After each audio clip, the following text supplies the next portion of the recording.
Yes, kazi inaendelea. Hizi ni full range speaker ambazo kwazo tunazichonga, na hapa tunaendelea kufanya body na tunapiga msasa kwa bidii. Ulikuwa ni usiku wa msasa jana, Alhamisi na Ijumaa.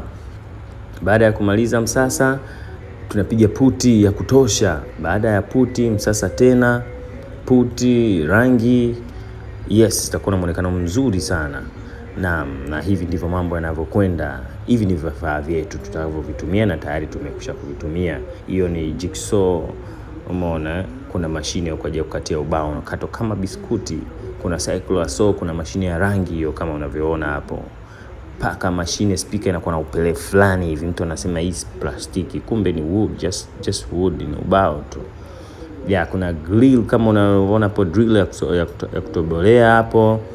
Yes, umeona mambo yanavyoenda. Hiyo inaweza kufungwa star, kufungulia nati, lakini pia inaweza kufungwa vitu vingi. Tunaweza kuitumia kufanyia mambo mengi, lakini hasa kutobolea ukuta, lakini pia unaweza kutobolea ubao, unaweza kutobolea chuma, inategemea tu na bit gani unafunga hapo. Kuna ya kwenye concrete kama hivyo, ya kwenye zege, mambo yanakuwa yanaenda. Umeona circular saw, mnyama huyo anaupasua ubao, yani hata kama ni mnene kiasi gani unakatika na unakuwa umenyooka kwenye vipimo vyake. Mchawi vipimo tu, asikwambie mtu. Ukiona mtu anatengeneza speaker, mtu anatengeneza kabati, mtu anatengeneza mlango, all about measurements. Mfano mtu anatengeneza nguo, fundi cherehani, najua wanajua.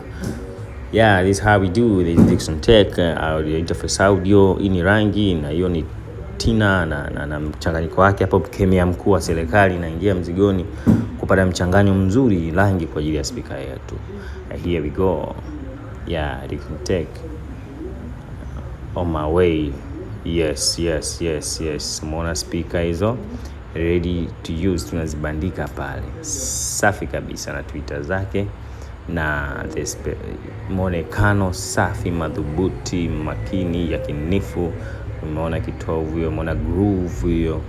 Safi kabisa, mambo yanaenda on 1 and 2. Yes. Let's go.